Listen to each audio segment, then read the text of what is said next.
Did this guy just crawl out of prison camp? That's what a cop snickered as he shoved a chair across the courtroom toward the man at the defendant's table like he was tossing trash. Then he laughed right in front of the judge, called the guy a clown because he didn't have a lawyer, and made a show of ordering cuffs when the defendant just sat there silent, never guessing that black man was about to pull out a badge and flip the whole system on its head. FBI director, you ever see a moment so sharp it just snaps reality in half? Yeah, that happened. So here's what went down. It was Monday morning, gray and damp, the air thick with old paper and cheap coffee. The courthouse was maybe half full, mostly staff, some law students trying not to look bored, and a pack of cops who looked like they'd rather be anywhere else. Nothing out of the ordinary, not at first, just another nothing case. But then, the left door slammed open. Two security guards walked in with this black man between them, not cuffed, but walking so stiff it looked like he'd been up all night in the cold. His shirt was wrinkled, collar stained with a dark spot blood, probably. His eyes, man, I'll never forget that look. Calm, not pleading, not angry, just stone cold, like he'd already run out of things to feel. He sat down, straight as a ruler, didn't glance at anybody, didn't even blink when a woman in the front row sighed. The two guards stepped back, and suddenly it was so quiet you could hear someone cough in the back. Nobody knew his name, nobody sat beside him, nobody waiting in the hall. The emptiness around him was almost more than the silence. Even the court clerk got rattled, flipping through his file and finding no address, no job, no record. Nothing. Judge walks in, looks annoyed, flips his folder once, then twice, spinning his pen around. Hits the mic. The hearing begins. Not a word. 5 seconds of dead air until this little kid, curly hair and big eyes, just blurts out, "Is he a bad guy, Mom?" The place turned like they forgot what it means to have a real moment. The mom tried to hush her boy, but it was too late. Laughter broke out from the back, some young cop going, "If you can look at that face and not see a problem, I need an eye exam." The laughter rolled like dominoes. Some people nodded. Others patted their thighs. And the man just sat still as a shadow, colder than January, like he'd heard it all before. See, here's the thing: most innocent people would get angry, right? Or a guilty one might shrink. But he just sat there. That freaked people out more than if he'd shouted. He was used to being a joke, you could see it. Used to not being believed. Judge tried to wrestle back control.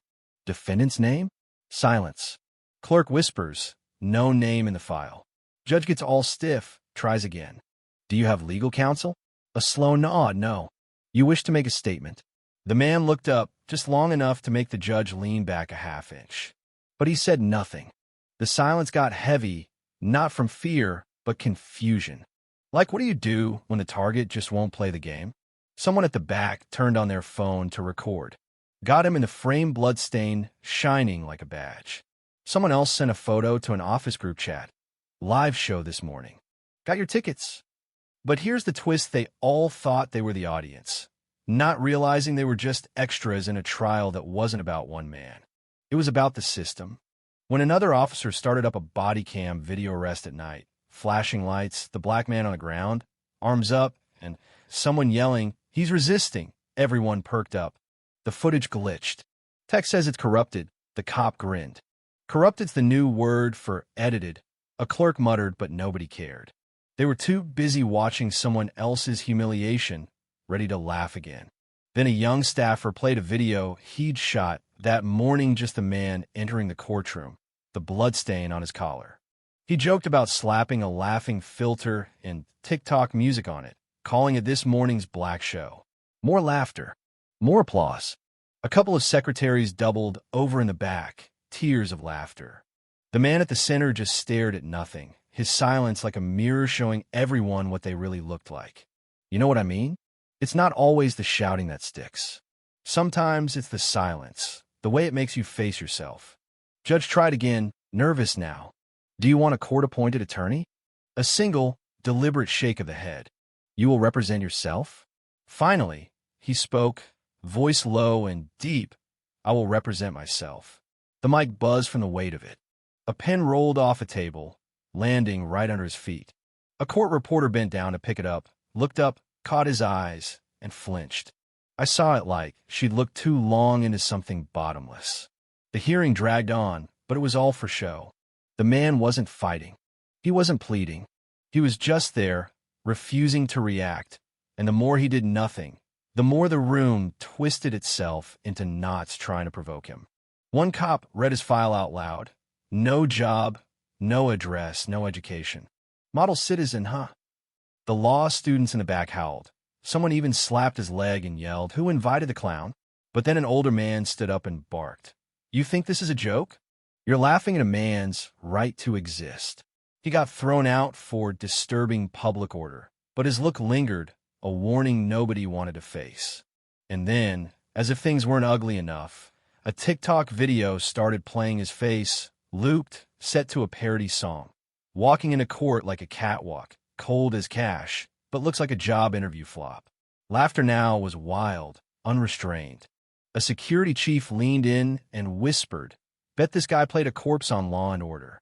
A woman cackled, "Yeah, but a corpse with expressive eyes." Meanwhile, the man sat there, unbroken. His silence, at that point, was a hammer.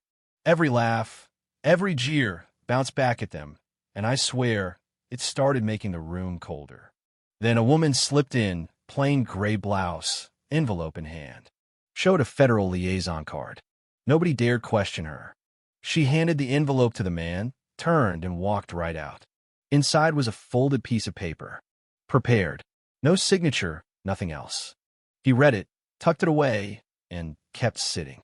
The judge, now wary, finally asked, "Can you state your previous occupation?" A pause. "Federal investigation." The room stiffened just 4 words, but suddenly nobody was laughing anymore.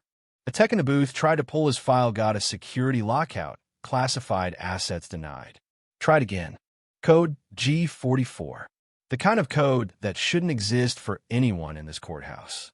And that's when things really started to tilt. In walked the chief of police, 2 men in black suits right behind him. Didn't say a word. Their presence said everything. Everyone froze. One of the agents flashed a badge at the defendant, not asking, just acknowledging. The officers who'd been mocking him went pale. A silence fell, so thick you could choke on it. Then, in the calmest move of the morning, the black man reached down, opened his case, and pulled out a badge gleaming, unmistakable, rimmed in silver with a dark blue eagle. Elijah Ford, Director, Federal Bureau of Investigation. The man everyone thought was a nobody turned out to be the highest law in the room. I'll never forget the moment. The agents in the back stood and bowed, deep, to a man who'd just been mocked as a clown. The whole court froze, every face drained of color, every snide word and laugh replaying in their heads like a nightmare you can't shake off. Elijah Ford looked at them all, voice soft but sharp as a blade. "You should have stayed as silent as I did." It was like a funeral bell for pride. Phones stayed in pockets, pens clattered, and the judge just slumped over, whispering, "No way. No way." The same cops who'd laughed were now sweating, hands trembling. Because they knew this wasn't a trial for Ford. It was a trial for them, and a verdict had been delivered without a word of defense. Ford stood, walked out without looking back. Every officer, every clerk, every judge left behind to stew in their own shame. Nobody tried to stop him. Nobody dared apologize, because they knew any word now would just dig their grave deeper. And the shockwaves kept coming. That afternoon, every local police system locked out. FBI agents arrived and quietly took over, records sealed, access denied.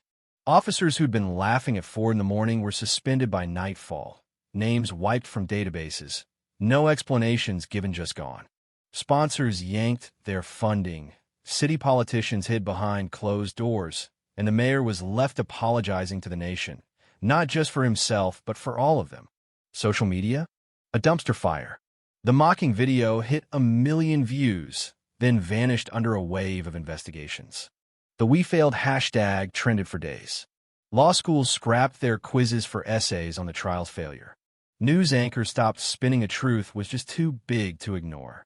And Ford never gave a single interview, never said another word. Didn't need to. In training rooms across the country, future agents watched the footage of that day. The way Ford didn't flinch, The way he let them all show their true selves and understood something most people never do. Real justice isn't the verdict. It's in what's revealed when everyone thinks nobody's watching. So here's the part that gets me, and maybe it should get you too. Every system, cops, courts, politics, media depends on the lie that power protects itself. But sometimes all it takes to break that illusion is a man willing to let the silence do the work. And the loudest noise in the country, the thing that kept echoing after Ford walked out, wasn't the laughter. It was the cold, ringing truth that nobody, not even the people at the top, are immune to being exposed. Now, I don't care what side you're on. What do you see, justice, or just a system scared of its own reflection? Tell me, if you'd been there, would you have laughed? Would you have stood up? Or would you have sat as silent as Elijah Ford, waiting for the world to show itself? I want to hear it. Drop your take below, because sometimes what you say after the curtain falls matters more than what you said before the show began.